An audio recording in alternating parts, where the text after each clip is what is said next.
إن شانئك هو الأبتر.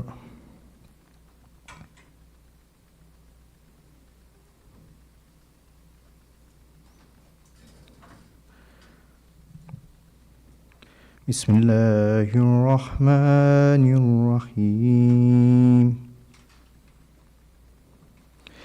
والعاديات ضبحا فالموريات قدحا فالمغيرات صبحا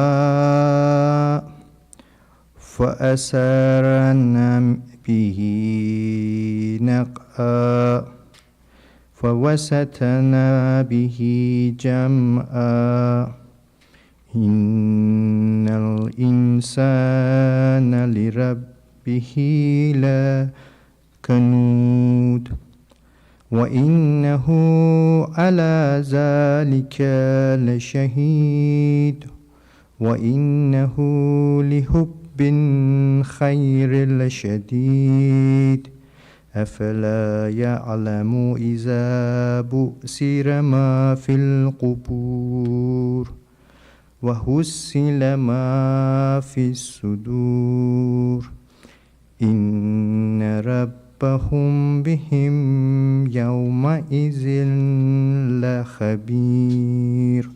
صدق الله العلي العظيم. صلوات اللهم صل على محمد و آل محمد و عجل فرجه.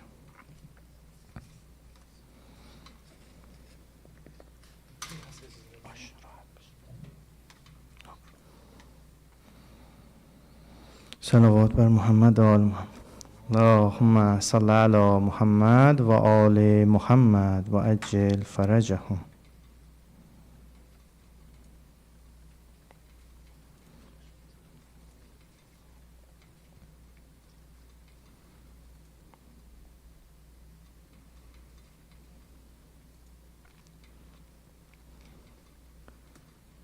سلام علیکم.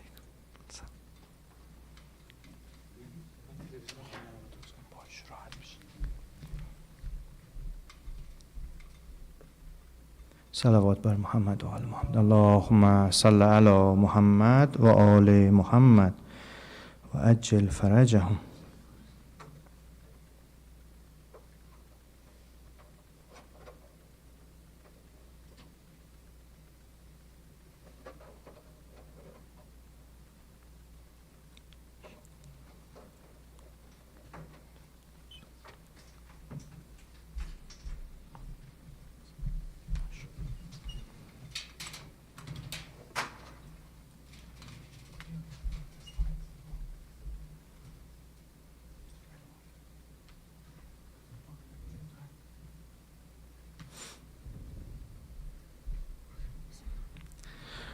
أعوذ بالله من الشيطان الرجيم. بسم الله الرحمن الرحيم. وهو العلي العظيم. هو الأول والآخر والظاهر والباطن وهو بكل شيء عليم. صدق الله العلي العظيم. اللهم صل على محمد وآل محمد وأجل فرجهم. اللهم صل على محمد وآل محمد وأجل فرجهم. بإذن الله ورسوله وبإذن مولانا أمير المؤمنين. السلام عليك يا فاطمة الزهراء. السلام عليك يا حجة ابن الحسن. صلى الله عليك يا أبا عبد الله.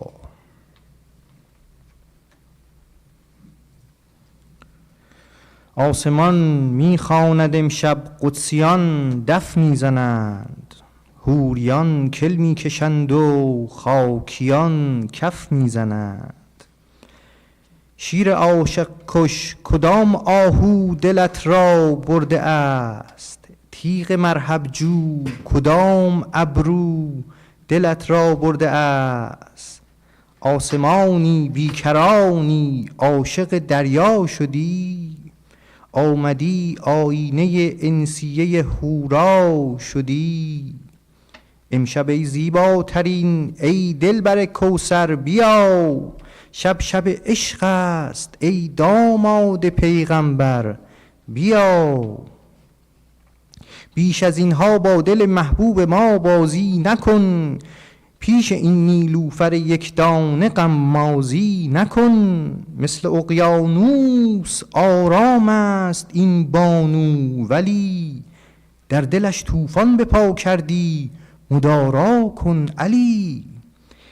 لیلة القدر نگاهش یا علی اجر تو است، او سلام فیه حتی مطلع الفجر تو است. از ازل در پرده بوده آیینه دارش میشوی، در عبور از کوچه باغ عشق یارش میشوی. قد و بالای علی از چشم زهرا دیدنی است، وای وقتی میرسد دریا به دریا دیدنی است. ماه در امواج دریا دیدنی تر می شود، قدر زهرا با علی فهمیدنی تر می شود. مانده احمد تا کدامین وجه رب را بنگرد، روی حیدر را ببیند یا به زهرا بنگرد. ای بلال امشب از آنی را که میخواهی بگو، اشهد ان علی حجت الله بگو. با خدیجه کاش چادر میکشیدم بر سرش، وقت رفتن کاش میبوسید او را مادرش. ایمن مثل مادر دور زهرا میپری، تا نریزد اشکی از امشب از سر بی مادری. عقد زهرا و علی در آسمان ها بسته شد، سرنوشت عشق هم بر زلف آنها بسته شد. صلوات بر محمد. اللهم صل علی محمد و آل محمد. گل بریزید فاطمه شاد است، آسمان مات ماه داماد است. روی لبهای عرش حق لبخند، صلوات نبی بر این پیوند. صلوات بر محمد. اللهم صل علی محمد و آل محمد. زوجی از جنس نور و عشق خدا، بندگی های ناب و بی همتا، جلوات و جلال ربانی، آیه های کمال عرفانی. کوثری بین خانه خدا، معنی واژه های الرحمن. کوثری بین خانه قرآن، معنی واژه های الرحمن. با ملاقات این دو دریا دل می شود در و گوهری حاصل. در اکرام و گوهر مکتب، حسنین عشیره و زینب، کلثوم و پرچم احساس، رفع الله رایت العباس. عالمی زیر دین این زوج است، عالمی زیر دین این زوج است. فاطمیه همیشه در اوج است، اوج دینداری و ولایت چیست؟ روزه یاس و گریه های علی است. علویم به لطف مادر خیش، لشکر زینب و دمشق به پیش. خط شیعه دفاع و بیداری، خط شیعه دفاع و بیداری. بر روی شانه بیرق یاری، یاری شاه بی سپاه کنید و دعایی به جان ماه کنید. ماه زهرا بیا که بیتابم، ببرم تا حریم اربابم. ماه زهرا بیا که بیتابم، ببرم تا حریم اربابم. السلام علیک یا اهل بیت النبوه، ذکرکم فی الذاکرین، اسماکم فی الاسماء و ارواحکم فی الارواح. اللهم صل علی فاطمه و ابیها و بعلها و بنیها ما احاط به علمک. صلوات بر محمد و آل محمد. اللهم صل علی محمد و آل محمد.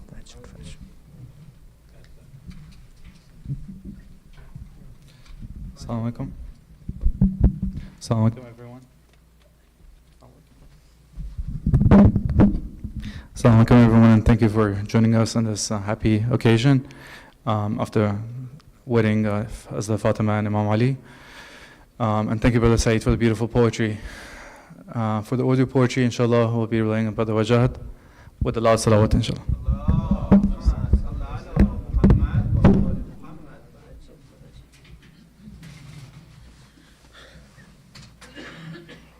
صلوات على محمد وآل محمد.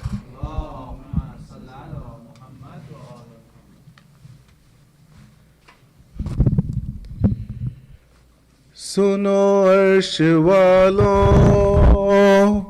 سنو فرش والو صحرا علی کا سنانے چلا ہوں سنانے چلا ہوں سنو عرش والو سنو فرش والو میں صحرا علی کا سنانے چلا ہوں سنانے چلا ہوں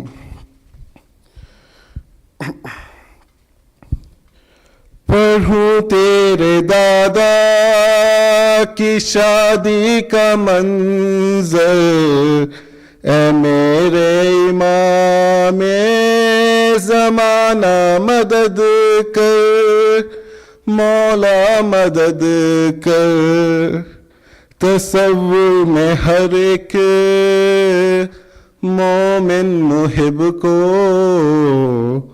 علی کا براتی بنانے چلا ہوں سنو عرش والو سنو فرش والو میں صحرا علی کا سنانے چلا ہوں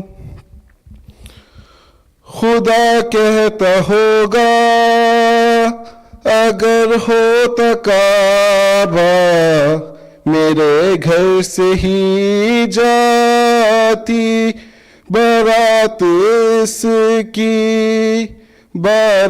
اس کی یہ میرا ولی ہے سو اس کے لیے میں مدینے کو کعبہ بنانے چلا ہوں سنو عرش والو سنو فرش والوں میں صحرا علی کا سنانے چلا ہوں سنانے چلا ہوں خدا کے ولی کی ہے شادی کا موقع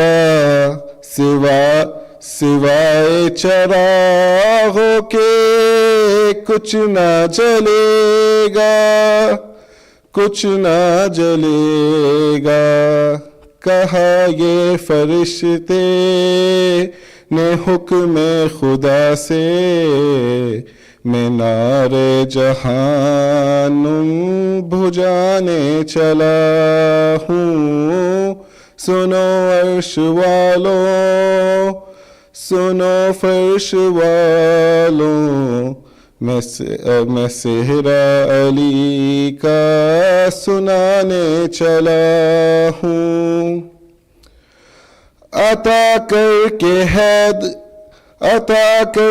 حیدر کو زہرا کی زوجہ پکارا فلک پر یہ معبود میرا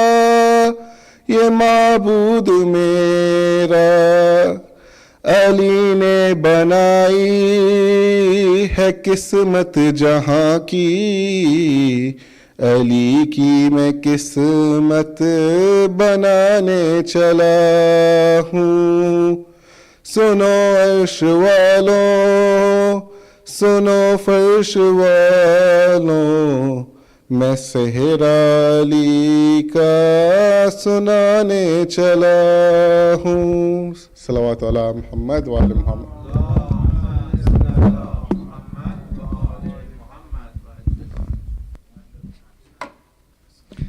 Thank you, Brother Rajat.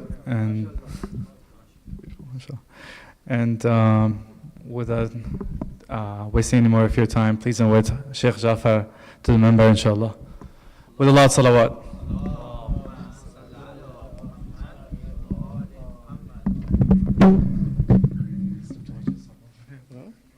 No waste of time.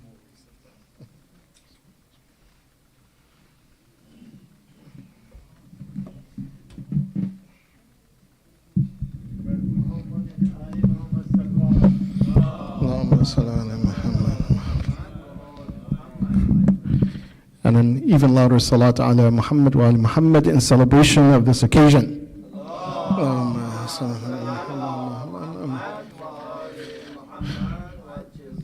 And for the well-being of the community, another salat ala Muhammad wa ali Muhammad.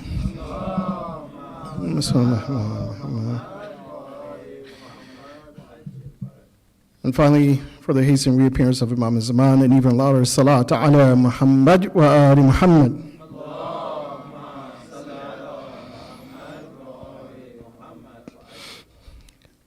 أعوذ بالله من الشيطان اللعين الرجيم بسم الله الرحمن الرحيم به نستعين الحمد لله الذي جعل الحمد مفتاحا لذكره وسببا للمزيد من فضله ودليلا على آلائه وعظمته ثم الصلاة والسلام على خير خلقه سيدنا ونبينا وحبيب قلوبنا أبي القاسم المصطفى محمد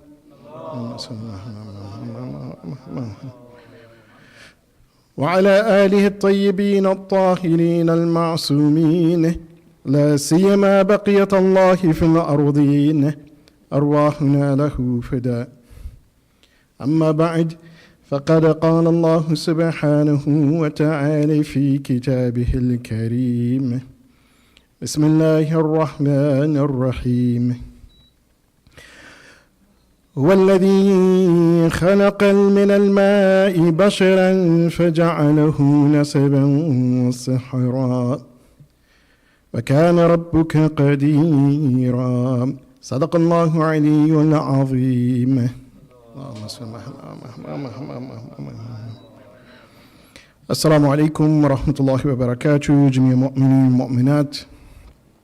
First and foremost, I congratulate the Imam of our time, Imam Zaman Ajufraj Sharif, on this auspicious occasion, the union between his mother, his father, of course, grandmother, grandfather, Amir al-Mu'mineen, Ali ibn Abi Talib, alayhi salatu wasalam, and Fatima Zahra, salamullah alayha, alayhi salam.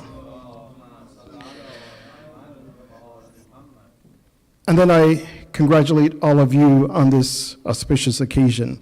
And of course, for multiple reasons, it is an auspicious occasion, the union between Fatima Zahra, salamullah alayha, and Amir al-Mu'mineen.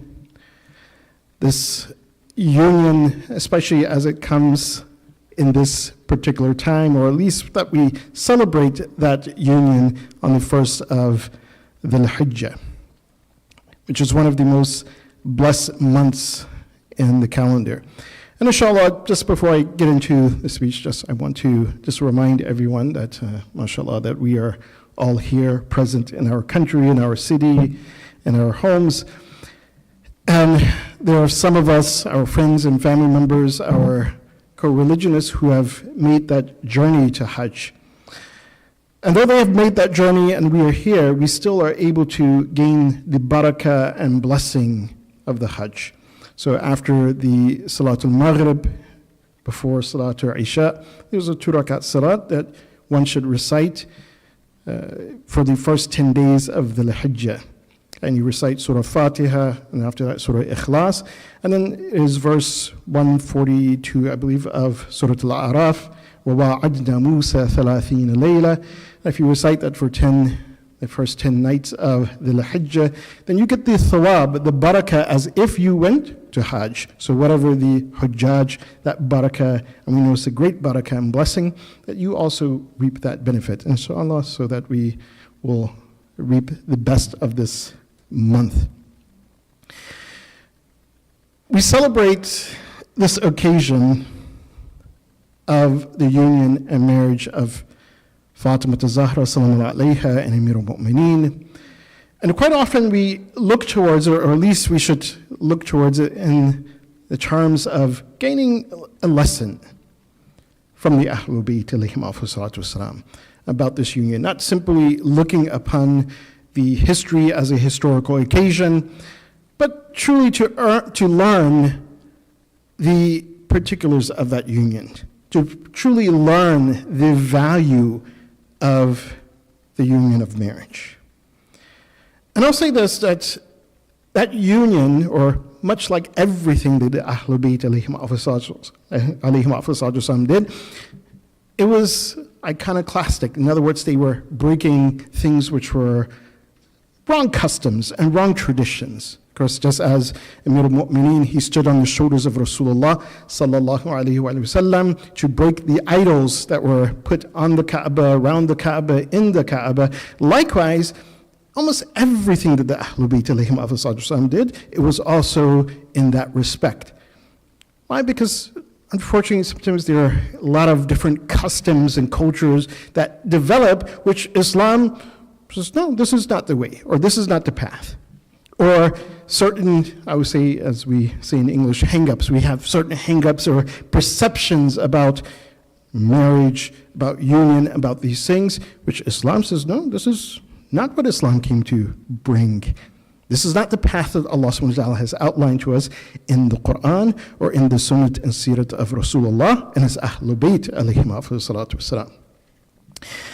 And first I'll begin with verse 54 of Surah Al-Furqan. So chapter 25 of the Quran, verse 54. Very beautifully and simple, but very profound. Allah subhanahu wa ta'ala, He mentions this verse about this union between man and wife, between His creation. And He does so, He says, هو الذي من الماء هو الذي خلق من الماء بشرا. So He has created mankind, He has created humanity from water. فجعله what? فجعله نسبا وصهرا.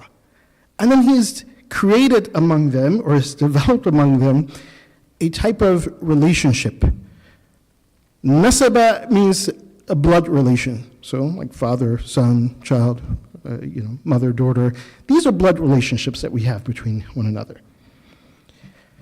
وَالصِّحْرَةِ. Sihra means these are relationships which are developed through marriage. So these are the two types of relationships that we have and that we develop in our society. Either we are related to someone by blood, meaning that, kind of the nuclear family, and we are mahram with them, or we develop this type of sihr, which is a relationship through marriage. And with some individuals, it may bring about a level of mahramiyah. Others, it may not bring about that mahramiyah where we are not able to marry them, but nonetheless, we become family. Our families connect. Our tribes connect. And then Allah subhanahu wa ta'ala says, وَكَانَ رَبُّكَ قَدِيرًا. He says that, and your Lord, He is powerful. He is the one who is all-powerful. And why? Because there are two elements of power that Allah subhanahu wa ta'ala, He points to in this verse. That He is khaliq wa ja'il. So and these are kind of, you say, names of power that He creates and He fashions, or He makes things in a certain way. Going back to the very first part of this verse, and I wanted to kind of focus a little bit on this. And that is when Allah subhanahu wa ta'ala says, هُوَ الَّذِي خَلَقَ مِنَ الْمَاءِ بَشَرًا. He's created humanity from water. On one hand, we could say that, oh yes, Allah subhanahu wa ta'ala, He's speaking about this reality, even the scientific reality that at that time perhaps people didn't know. But when we look at human beings, about 60% of our bodies is water. 60%, or some are a little bit more precise, 66%. You see, even our bones is made of water and things. So they calculate that about 60% or 66% of our body is made up of water.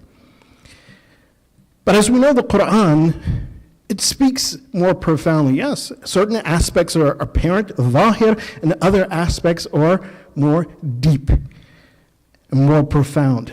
And these are the meanings that we find that the Ahlul Bayt ﷺ, that they teach us and they educate us about. One of those things, especially with regards to this idea and concept of water, is that Imam Sadiq ﷺ,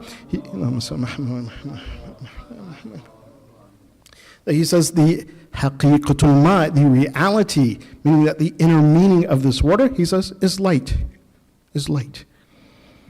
And that light is what? The light of Nur Muhammadi sallallahu alayhi wa sallam. And he states that just as our physical body, it cannot do without water. If we go without water, we can actually go longer without food than we can go without water. He says, and so if we deprive our physical body of water, what will happen? That we'll die. Likewise, if we deprive our spiritual selves from that light, that Nur Muhammadiyya, that light which connects us to Allah subhanahu wa ta'ala, then what happens? We also die. Our soul dies. Our consciousness dies. So Allah subhanahu wa ta'ala, He's speaking to a more profound aspect of our life and society when He says that وَالَّذِي خَلَقَ مِنَ الْمَاءِ بَشَرًا. So one aspect, He's pointing towards that spiritual element within us. And when He points to that spiritual element, when He talks about that He has created وَجَعَلَهُ نَسَبًا وَسِحْرًا. He's also pointing us in a direction that how do we cultivate that spirituality? We cultivate that spirituality through these unions that we make, through our family relationships, our blood relationships, and through those unions of marriage. This is how we cultivate our spirituality. And this is why Allah subhanahu wa ta'ala, He points it out here. But at the same time as well, as we know, if we read the Quran, and we also look at the Sirat and the Sunnah of Rasulullah and His Ahlul Bayt ﷺ, even those relationships can be sometimes the most challenging of relationships, the most difficult of relationships. Just the past Thursday, we had the Shahadrat of Imam Jawad alayhi salatu wasalam.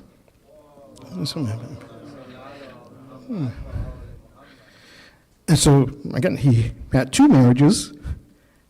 One of those marriages, the al-Fadl, we see what it led to. Led to what? His shahada. But Allah subhanahu wa ta'ala, He's speaking to him, He's saying that, listen, in that union between man and wife, in that society, the relationships that we have, whether they are our blood relationships or whether they are our relationships through marriage, He says that these have the potential to what? To return us back to that nur, that light, to remind us of that light, which Allah subhanahu wa ta'ala has created us from. هُوَ الَّذِي خَلَقَ مِنَ الْمَاءِ بَشَرًا. So it is, or it behooves us to actually understand how to navigate those relationships, how to navigate them, so that we may make the best of them to return back to Allah subhanahu wa ta'ala. And this is why we see that, subhanAllah, when it comes to this idea and concept of marriage, one of the things, and this is one of the recommendations of Rasulullah sallallahu alayhi wa sallam. He recommends on your wedding day that what do you recite? Surah Al-Waqi'ah. Surah Al-Waqi'ah is about Yawm Al-Qiyamah. Many of us, when we think of our marriage, our wedding day, we're like, this is the most happiest day of our life. We're not thinking about Yawm Al-Qiyamah. We're not thinking about dying. We're like, hey, life is just beginning. But Rasulullah says, no, think of Yawm Al-Qiyamah. We're like, wait a minute. I want to have a house like this. I want to have a car like this. I want to have this many kids. We're thinking about, life is just beginning. The best part of life is just beginning. Rasulullah says, no, think of Yawm Al-Qiyamah. In Surah Al-Waqi'ah, Allah subhanahu wa ta'ala, He points out, He says, Azwajun thalath. He says, there are three couples, there are three groups of individuals. Those of the right hand, those of the left hand, and of course the best of those, as-sabiqun, ulaika al-muqarrabun. Meaning those individuals who work together to return back to Allah subhanahu wa ta'ala, to remember that light in which Allah subhanahu wa ta'ala has created them from. And this is why we see that if we truly study the life of Ahlul Bayt alayhim salatu wasalam, not just simply, oh, hey, Rasulullah and Khadijah got married, oh, this is the best life, best marriage. Or Rasulullah, he married with this person, oh, look how hard time he had. And or one of the Imams married this person, oh, look at how difficult their life was. Or look how easy their life was with certain individuals. The Ahlul Bayt alayhim salatu wasalam, that whether that union was good or bad, whether those relationships, blood relationships, was one that was seemingly beneficial or seemingly bad, they understood that how these relationships take us towards Allah subhanahu wa ta'ala. And as I said, there were certain customs, certain things which they came to break and to say that, look, this is not the case. And I'll give you a few examples. And some of these examples I've actually seen them happen. So one of the things, or one of the customs sometimes we have, is, oh, well, you know what? Okay, we're planning a marriage, we're planning a union. But, oh, someone passed away in our household. So now we have to wait 1 year and 40 days. Oh, no, wait after the 40th in order to now practice this marriage. At least, no, you can't get married before then. Where does Allah subhanahu wa ta'ala say this in the Quran? Where is this of the sunnah and the seerah of Rasulullah sallallahu alayhi wa sallam, or his Ahlul Bayt? Sometimes the cases of, or even remarriage. I've had cases where one person gets divorced, 3 months, oh, now we can never get married again. I'm like, no, Allah subhanahu wa ta'ala says, it's fine. No, in my customary tradition, this is not the customary tradition of Rasulullah, nor of Ahlul Bayt, nor of what Allah subhanahu wa ta'ala has explained in the Quran. There was one individual, and this is, subhanAllah, it was very beautiful, and I witnessed this. This is one case. MashaAllah, there's a lot to cover, but very, very little time. But one individual, I knew this individual, I knew his family. This individual was passing away. For all of a sudden, young guy, he's not too old. And he had a friend, very good friend, very close friend. And his friend wasn't married. And as this guy was dying, he told his friend, and this guy, he had 2 children. He says, listen, you know what? I'm passing away. He says, I'm not going to be here. My kids are going to be orphaned. He says, the one person I trust my kids with, and one person I trust my friend is you. When I pass away, marry my wife. How many people do that? Most people are like, oh, talking about, yeah. Even sometimes people get divorced and like, no one should ever marry my wife. Like, who says this? Where is this in Islam? So he asked his friend to marry his wife. And the interesting thing that happened, yes, he did. He married his wife. He's married his wife, and I think they waited, of course, yeah, after her, the 3 days. But then as soon as he did, at the request of his own friend who passed away, then people were going, oh, what did this guy do? How was it? Subhanallah.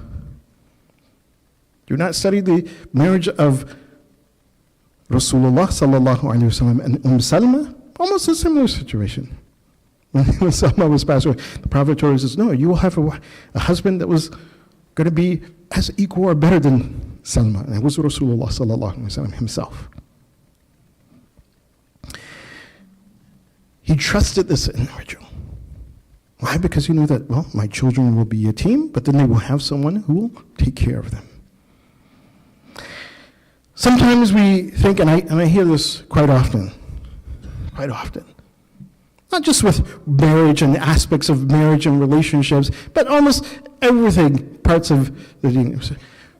They say that Sheikh, don't you think that this idea in Islam is old and is antiquated, and this was for back then, and right now things have changed in society, and why do we need this? They could put their finger on almost everything, especially when it comes to marriage, especially when it comes to the rights of a husband, when it comes to every aspect of Islam, when it comes to this union of marriage, when it comes to, and again, you can list and you can understand different aspects of it. Isn't this old and antiquated? Our times have changed. Why do we need this? Why is that relevant? But the question should be asked, what did Allah subhanahu wa ta'ala implement these laws for? Was it for us to just stay here and, oh, hey, we have all of these aspects of this life, or is that union, when Allah subhanahu wa ta'ala says that He has made this union, nasaban wa sihra? Is it something that Allah subhanahu wa ta'ala, He created in all of its aspects, in all of the laws, for us to use to return back to Allah subhanahu wa ta'ala? To use that platform to return back to Allah subhanahu wa ta'ala? If so, then no, it's not old and antiquated. You're thinking about this relationship and union is wrong. Not that it's old or it's antiquated or, hey, it's not relevant for today. Oh, maybe 300 years ago. Maybe 1,400 years ago, but not today, no. Allah subhanahu wa ta'ala, He's showing us the purpose. What is the purpose? That this union is not simply, oh, hey, we sit here and we enjoy, we have fun here. Yes. In marriage, without doubt, there's benefit. There's worldly benefits. But the greatest benefit is the benefit of the hereafter. And this is why Rasulullah says, on your wedding day, read Surah Al-Waqi'ah. One of the most beautiful traditions of Rasulullah sallallahu alaihi wasallam.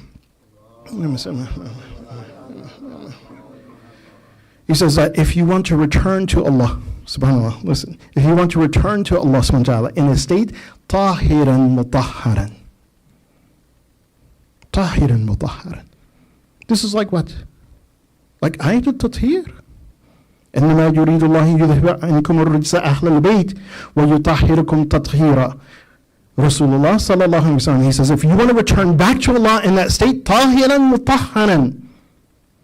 He says, so return back to Allah subhanahu wa ta'ala bizawjin kareem, with a good spouse. That spouse who is going to help you and you help that spouse to run, to return back to Allah subhanahu wa ta'ala. To remember that origin. One of the points I want to make, inshallah, before our time it runs out. Yes, we celebrate, and this is part of the aspect of the marriage and the union between Amir al-Mu'mineen, Ali ibn Abi Talib, alayhi salatu wasalam, and Fatima Zahra, salamu alayha, that we perhaps don't hear, or perhaps we're not aware of. There's one of the riwayat from Imam Ja'far as-Sadiq, alayhi salatu wasalam,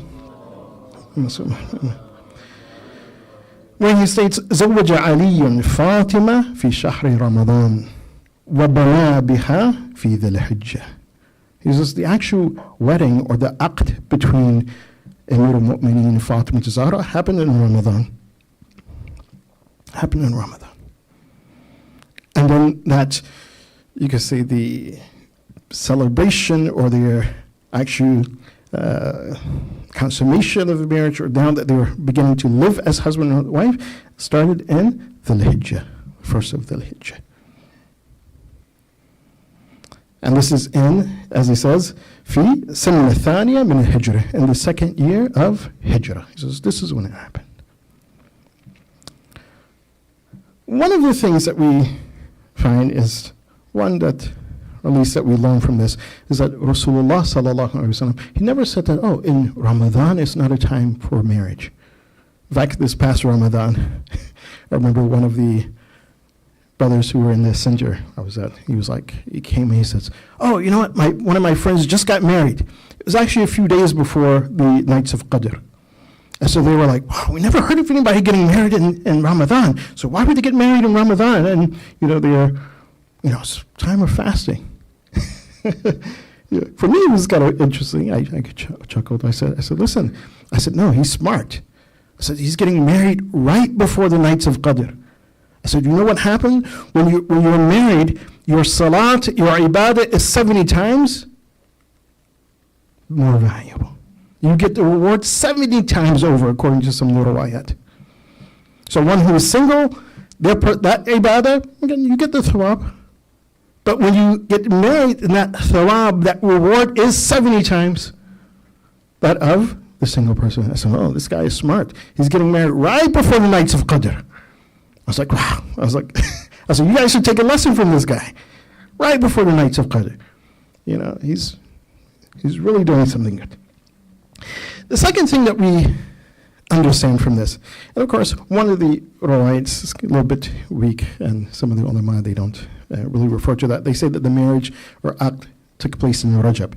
But they say more likely it was in Ramadan, and then the union in the Hijjah. One is that in Ramadan, second year of Al-Hijrah, the Prophet of Allah sallallahu alaihi wasallam and the mu'mineen were just coming back from what? The Battle of Badr. The Battle of Badr took place. So there are difficulties. There are social difficulties. Battle of Badr is happening. Means that what? Even the economy of the believers is not that strong. So they say, oh, you know what? We have to wait for this long and this. No, let this union happen. According to Ibn Kathir, and that's written in Ibn Kathir, also within the history is written by Ibn Kathir as well, he said that when that union took place in Ramadan, after the Battle of Badr, it was also 15 days after the death of who? Of Ruqayyah, the stepdaughter of Rasulullah sallallahu alaihi wasallam. He didn't say, oh, Ruqayyah passed away, you know, she was dear to me, but she was dear to Rasulullah and Khadijah. Anyone who was dear to Khadijah was dear to Rasulullah sallallahu alaihi wasallam. He didn't say, oh, well, we have to wait 1 year, 40 days, or we have to wait till 40 days. No, it was 15 days afterwards. So these are the things that we see that these are breaking those, you can say, wrong or negative customs. Those things which, again, Islam does not hold any weight to those things. And these are customs sometimes we even have today. You think, oh, hey, this is what we have. One of the customs as well that we find, and it's very clear by Amir al-Mu'mineen Ali ibn Abi Talib alayhi salatu. But yet, even I see this today. Sometimes I look at this, and exactly as Amir al-Mu'mineen Ali ibn Abi Talib alayhi salatu, he states, the problem that occurs and it brings about, the exact same thing. In Wasa al-Shia, Imam Ali alayhi salatu, he says, لا تغالوا بمهور النساء فتكونوا عداوة. He says, don't make the dowry, the matter, like so high. What does he say? He says, because it's going to lead to adawa. It's going to lead to conflict. It's going to lead to conflict. Of course, likewise, we have a riwayat that says that don't make the dowry so low that it doesn't even, it's not even a value. It's not even appreciative. You're not even being appreciative to your wife. And I had one case of that someone who's getting married. Both sides, they were like, oh, no, we don't want a dowry. I says, no, this is a permanent marriage. It's an act. You have to have a dowry. It has to be something. Even if it's teaching the Quran, there has to be something. So it shouldn't be something of no value, not showing appreciation, but at the same time, it shouldn't be so high that what happens, as Amir al-Mu'mineen says, he says, فَتَكُونُ عَدَاوَةً. And I will tell you this, I will swear by this, that I've seen this. One of the most extreme cases of dowry was $1 million. I was like, $1 million? I was like, who's going to have $1 million? Like that, okay, we pay for the dowry. And of course it ends up into divorce, and now this person's being held. You have to give me this $1 million, and he's trying to argue that, wait, let's bring it down. Conflict, a dawah.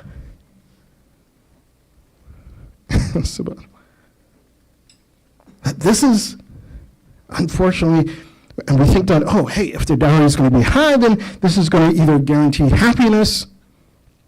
You give me 20,000 here up front and 20,000 later, this and that. Oh, and we're going to have happiness. Or if it divorces, then, hey, you know what? I'm going to cash out. Allahu Akbar. First of all, they completely missed the point. What is the point of this union? Like, all they saw is that, oh, hey, you know what? We're getting married, and somehow we're going to, make life, like paradise. This world's going to be our paradise. Rasulullah sallallahu alaihi wasallam, he says, no. You use this union to what? To return back to Allah subhanahu wa ta'ala. And this would be our thinking. And this is why Rasulullah sallallahu alaihi wasallam, he gives the first criterion that when we're looking for a spouse, what do you look for? Oh, what is this person's deen like? Not what their degree is like, what their education is like, what their bank is like, what type of car they drive, all of these things. No, what is their deen? Because if their deen is intact, then everything else will fall into place.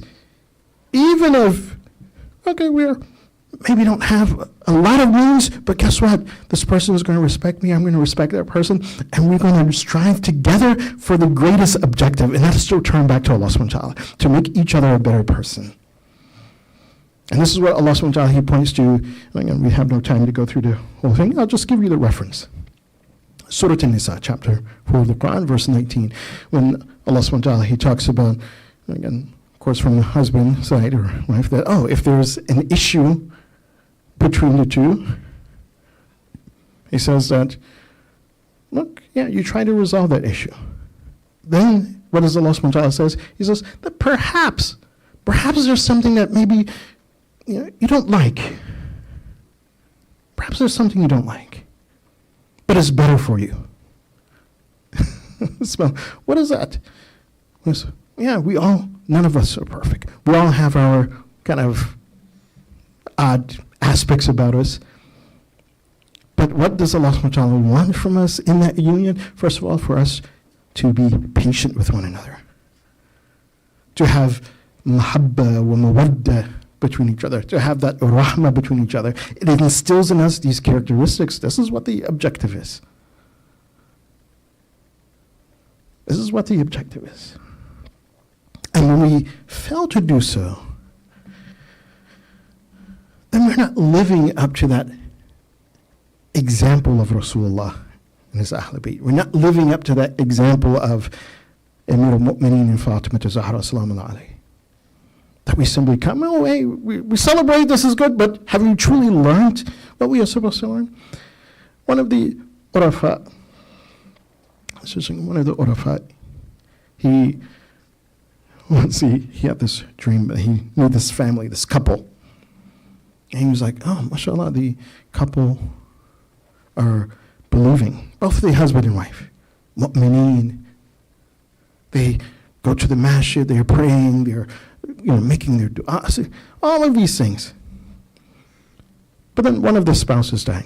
It's not important which one, but one of the spouses passes away. And they bury them. And this Arif, he prays over them. And later he sees that spouse in this dream. He sees that this person is now in the barzakh. And they're simply and that barzakh is a paradise, but they can't cross over that threshold into that paradise in barzakh. So he's watching this situation, he's like, subhanallah, this person is a mu'minah. And their barzakh is paradise, Jannah. But they can't enter. Why can't they enter? Because they need the shafa of their spouse. And he realized, he was like, oh, subhanallah, although this person was mu'min, was a believer, all this person made their salat, did their wajibat, stayed away from muharramat, that there was an issue in their relationship. And that issue in their relationship, although that person deserved Jannah, they weren't able to enter until they got the shafa, until their spouse forgave them for how they were treating the spouse. SubhanAllah. And he goes to the spouse, he says, listen, forgive. Subhanallah. That union is to take us to that point. And I'll just end with this. MashaAllah, there's a lot that we can learn from the union of Fatima Zahra, salamu alayha, and Amir al-Mu'mineen. But I'll end with this, and this is the advice of Ayatollah Bahjat. Very beautiful advice. And someone came to Ayatollah Bahjat and asked him that, he says, in our marriage, he says that initially everything was going great. But after some years, every day is fighting, conflicting. So he's wondering that, maybe somebody's done the evil eye or this and that. I told Bahjat, he says, no. He says, don't pay attention to that. He says, but do 3 things. He says, do 3 things. And these 3 things, he says, it will strengthen your relationship. He says, first, read Mu'awwidhatayn. قُلْ أَعُوذُ بِرَبِّ النَّاسِ and قُلْ أَعُوذُ بِرَبِّ الْفَلَقِ. He says, read these, along with the 4 qul. So 4 times, or the 4 quls. He says, read this often. Both of them. He says, the second thing, and we spoke about this, that have the Hirsul Imam Jawad. Each person have the Hirsul Imam Jawad. Make sure that you keep that with you. He says, and the third thing, he says, give charity often. He says, these 3 things, he says, it will strengthen the union between man and wife. Again, this advice of Ayatollah Bahjat. It's not about this dunya. It's about that objective, that goal, that why do we have these unions, whether some of them may be difficult. I mentioned before the situation of Sayyid Haddad, the student of Ayatollah Qadhi. Some of them may be ease, but either case, our objective is to help one another in our unions, in our marriage, to what? To return back to Allah subhanahu wa ta'ala as the best person, as the best mu'min, as the best Muslim that we can be. In that state that we are pure and have been thoroughly purified. And inshaAllah, I pray that Allah subhanahu wa ta'ala gives all of us tawfiq to have such a union and a relationship with our relatives and our spouses, that we help one another to be the best servant of Allah subhanahu wa ta'ala, as we see in the example of Amir al-Mu'mineen and Fatima Zahra alayhim afdal salatu wasalam. Wa akhiru da'wana alhamdulillahi rabbil alameen. Bismillahir rahmanir rahim. Allahumma kulli waliyyika al-hujjat bin al-Hasan salawatuka alayhi wa ala aba'i fi hadhihi as-sa'a wa fi kulli sa'a وليا وحافظا وقائدا وناصرا ودليلا وعينا حتى تسكنه أرضك توعا وتمتعه فيها طويلا برحمتك يا أرحم الراحمين.